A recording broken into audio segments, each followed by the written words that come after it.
மாணவர்கள்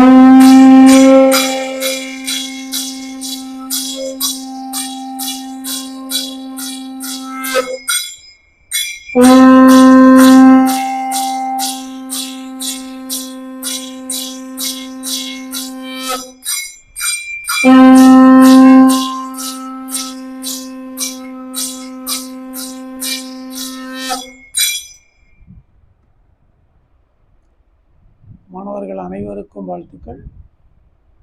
நாம் இந்த மாதம் பண்ணக்கூடிய ஆசனங்கள் அனைத்துமே பிராண சூத்திரங்கள். பிராண பயிற்சிக்கு நீங்கள் செய்ய வேண்டியது, முடிஞ்ச மட்டும்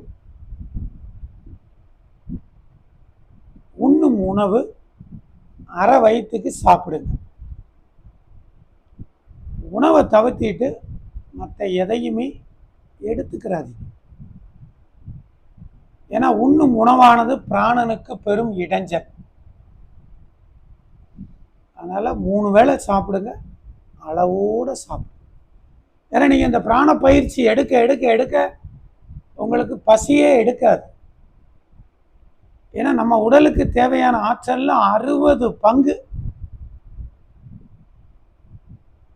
நாம எடுக்கக்கூடிய பிராணன்லே கிடைச்சிடும். 30 பங்கு கிரகத்திலிருந்து வரக்கூடிய ஆற்றல்னால கிடைக்கும். 10 பங்கு தான் உணவுல இருந்து உடலுக்கான ஆற்றல் கிடைக்கும். நல்லா புரிஞ்சுக்கோங்க.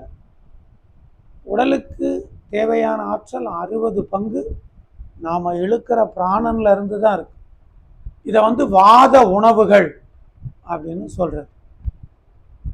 அடுத்து கிரகங்கள், அதுல இருந்து வரக்கூடிய லைட்ஸ் நமக்கான ஆற்றல் 30 பங்கு கொடுக்கும். இது பித்த உணவுகள். நாம எடுக்கிற சாப்பாட்டுல இருந்து 10 பங்கு எனர்ஜி கிடைக்கும். இது கப உணவுகள். நீ சாப்பாட்டோட அளவை கூட்ட கூட்ட கூட்ட கபம் சார்ந்த நோயெல்லாம் வந்துடும். அதனால நாம எடுக்கிற உணவானது 10 பங்கு தான் இருக்கணும். அண்டம் சுருங்கின் அழிவு அதற்கில்லை, பிண்டம் சுருங்கின் பிராணன் நிலை பெறும். உண்டி சுருங்கின் உபாயம் பல உள, கண்டம் கருத்த கபாலியும் மாமே. தொடர்பு கொள்ளும்.